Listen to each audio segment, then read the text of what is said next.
Hello, my name is Michal Kubánek and I will talk about public speaking today. This topic is huge and have many different nuances to it, so it will not be covered complete in merely 20 minutes which we have today. Public speaking is not only about speaking to public but also covers speaking to audiences, as is for example part of presentation or group activities during education. Many jobs require skills in this area and in many more they are beneficial for the speaker even if not necessary. During the speaking to wider audiences, it's common to experience anxiety, stress, or even fear. It's commonly connected to the personal intrapsychic traits and personal experience. Most common sources of this discomfort is problem with self-confidence. As a result of difficulties in integration to the society, Roma population commonly suffer from low self-esteem and low confidence, which sometimes result in overcompensation and problems in self-presentation. Most experts and educators working with Roma people are capable for public speaking without problems, and sometimes have difficulties to talk and educate about something which is now very easy for themselves. This presentation should provide basic understanding of elements which together support and are baseline for successful public speaking. Our goal is to support non-intuitive understanding of public speaking and developing capability amongst experts to educate Roma people about how to do it themselves. So, there are 4 developed skills. First, mental representation of public speech. Second, use of public speech as a communication tool. Third, capability to talk openly about public speaking. And fourth, critical approach to public speaking. Before I start the presentation, I have also one small thing to add.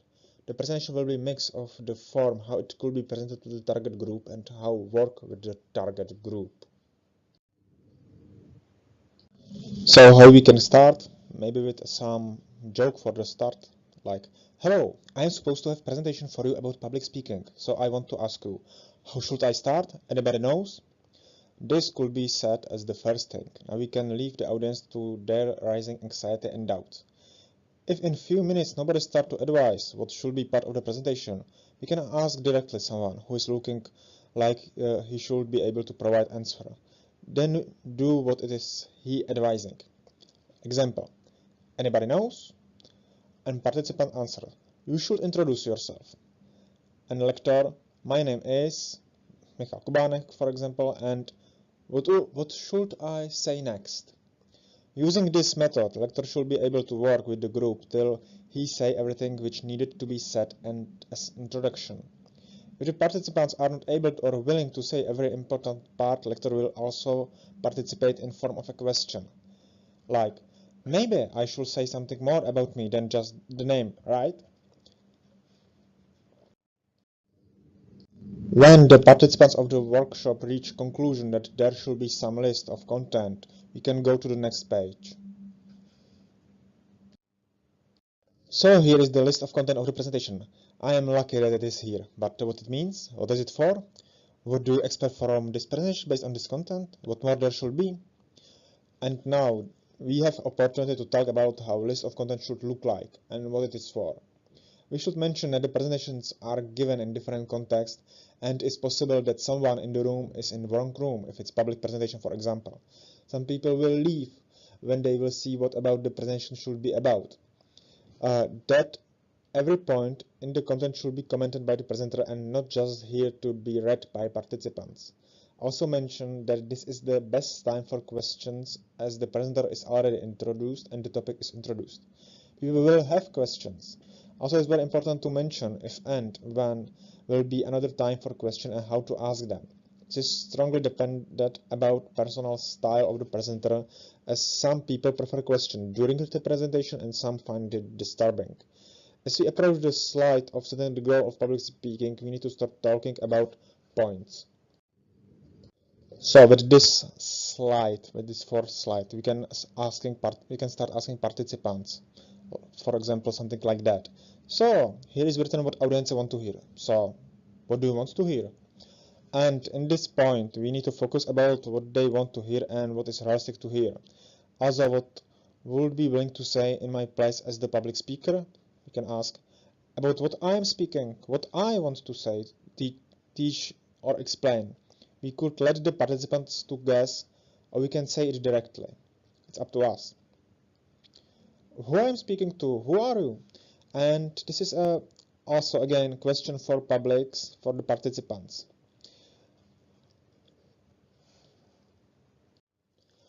Now it's time to talk about who you are to me as a public speaker, as the audience. It's important to show participants that there is a difference as from the people and the listeners of public speech in the eyes of speaker. We do not need to know names in most cases, but we need to know education and topic of the speech, how much time do they have, how much included they want to be, and overall atmosphere of the room. We can ask them questions.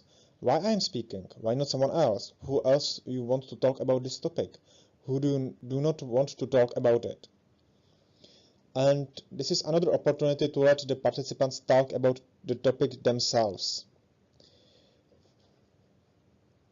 We can continue talking to them, for example, in the way, as we talk about it together, I see that we have many and many ideas what we can talk about, what we should not to talk about, what is not necessary. This again is important for letting the participants think for themselves as what is really needed to be said, and most important, what makes the difference between interesting and boring public speech. As now we have drained the energy for participants with the constant flow of questions, we are able to talk about summarize what we talk about and also introduce new and more structured approach. So, we talked about selecting the main goal. If we talk about it in broader terms, we could consider if we are talking about concepts, we want to introduce some new ideas, or we are talking about something specific and we just want to present something interesting, new information. Maybe the goal is education and we are presenting something which is generally known and we just making clear how to do something correctly. Also, presentation one big joke, is it to be entertaining before everything else? Are the participants already well informed and we just want to help them remember and keep the information organized, as I am doing now with you? Or are there any other goals which I was not talking about? Do you have something to add? As this is just an example how to work with the presentation. It could be a lot of change and adjusted to the group and previous reactions. It's very beneficial for the participants if the presenter is remembering who said what and points out connection to the content of his own presentation later. It's a method of facilitating of memory creation and it helps significantly to keep attention and motivation amongst the listeners. So, what I am speaking about, does anybody know? I hope you do, because I am speaking for a while already. Okay, so what are the differences in presentation of idea, concept, goal, or conflict or group? How would you approach differently to these topics? What would be important parts of one topics which should not be included in different one? This is again a way to make clear that every public speech is and should be different. That is a tool which should be used clearly and purposefully. So, who I'm speaking to? We talk about what I should know about people I'm speaking to now. Can you answer the questions for yourself? In this part, you can ask directly participants to mention questions. The best will be to ask questions which was suggested by the participants themselves and to which suggested them. In this part, it is important to show participants how to think about the group, that they could be part of the group themselves, and the empathy is the key, not prejudice to success. And now back to the questions of introductions. Why me? Why I'm speaking? This part is important for the formulation of introduction but also for support of confidence in own capabilities. If we are sure why we are speaking and what we have to offer, it makes our speaking in front of public easier and helps us overcome anxiety. It is also a great start of preparation, creation of list of reasons why I want and I am capable of delivering the speech. It leads to focus on part which speaker feels strongest and avoid the ones which are hardest. Connected to the last slide, why is also how. Public speaking usually consists of very limited time and the hardest part is to make clear what we will not talk about, what is not relevant in the context. Depending of speaker capabilities, audience knowledge of the top and oral motivation. Full context is not necessary, because you can't say everything and always you will be starting from some level of knowledge. For many topics, there are different approaches and opinions. During this speech, it is not necessary to talk about what you do not believe or do not understand. Participants prefer to know more, not to know more about what you are as presenter do not know. It is generally decent just to mention that the opposing opinions and different approaches exist. Facts are funny and easy, and it is wise to save them just for the most relevant and entertaining cases. It is common to list sources of the facts when they are presented. Also, it is very important to make clear difference between anecdotal case and proof.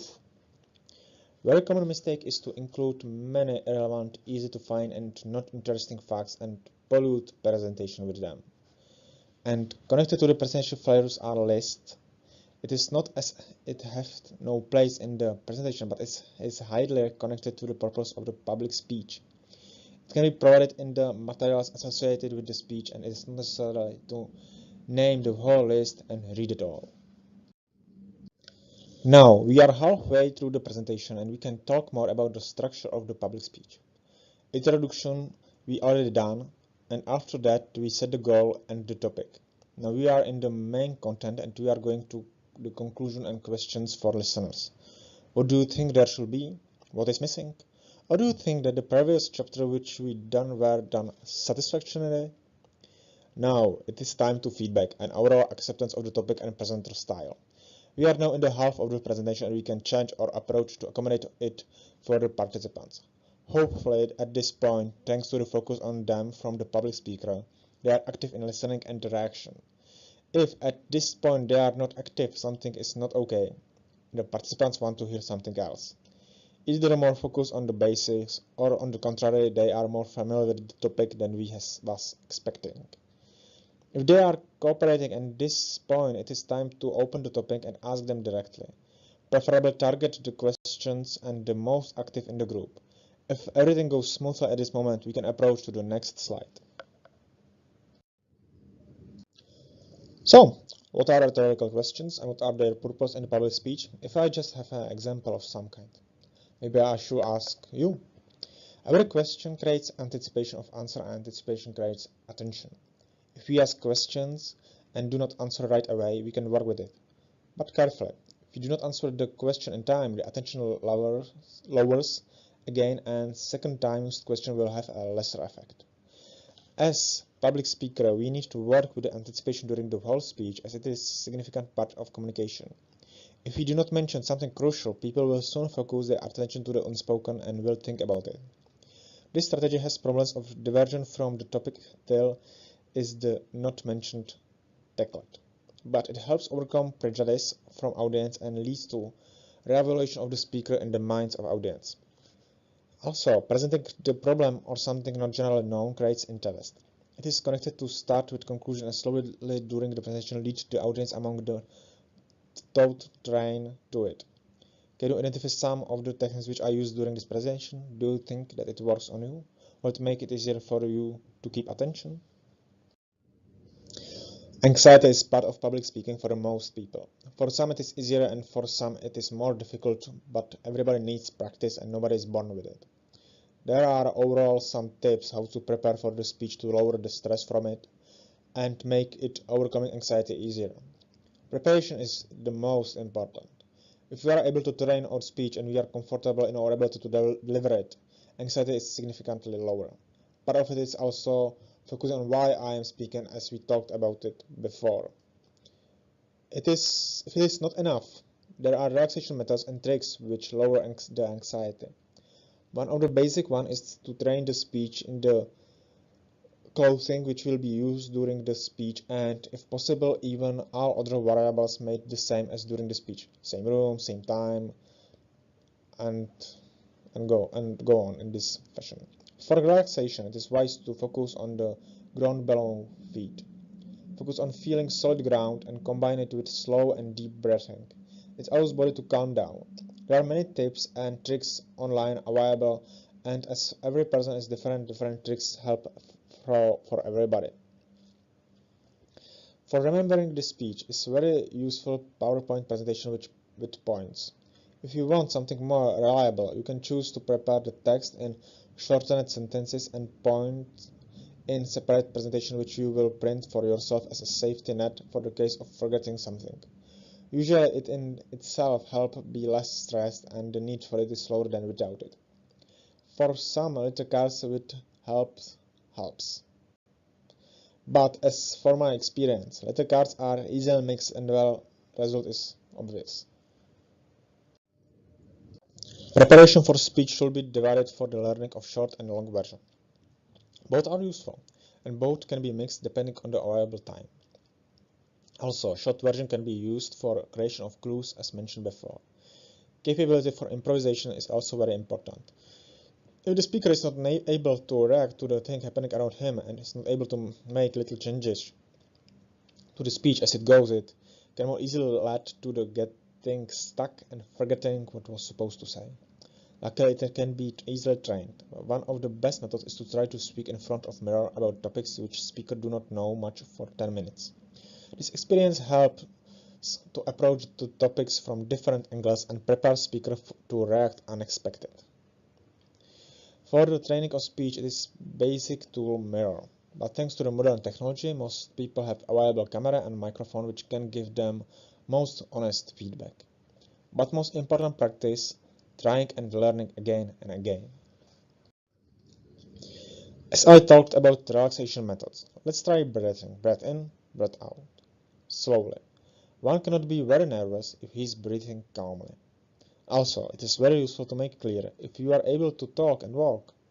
For most people, some movements helps lower the stress and anxiety. Most important seems to be movement in the area of belly and in the hands. For the movement of the belly is good walking, and if you are able to breathe in it, it also helps a lot. For the movement of the hand, gestures helps, but also holding something like a pencil or stack of paper to manipulate during talking improves performance. But be careful to what instrument you will choose. It can be usually overused and start to attract too much attention. Fixation is about selecting one person in the audience which is good listener. Sometimes you can talk to a friend to be the one which will keep attention to the speech and often look at his person to make clear for yourself that the people are interested. As for this slide, we have some small memory exercise as what do you remember about the remembering of the speech. So, who knows what does it mean? You say that I did not mention memory palace. I guess I forgot. Memory palace is about creation of mental representation of the speech using not related topics. I do not want to speak a long time about it, but it is a technique for remembering correctly and for a long time a lot of information. It is easily to find more on the internet how to use this technique. Who have experience with the PowerPoint software and who already did the presentation? Are you satisfied? Do you have any tips for me before I tell my tips for you? This could be questions for the audience during the presentation. There is a list of some tips which are connected to what I talked about before. It is not an exhaustive list, as I do not prefer include lists in the public speeches. And now it's also time to mention that there are different approaches to the public speeches, and a lot of mention before is about my opinion on the subject and is correlated to the personal taste.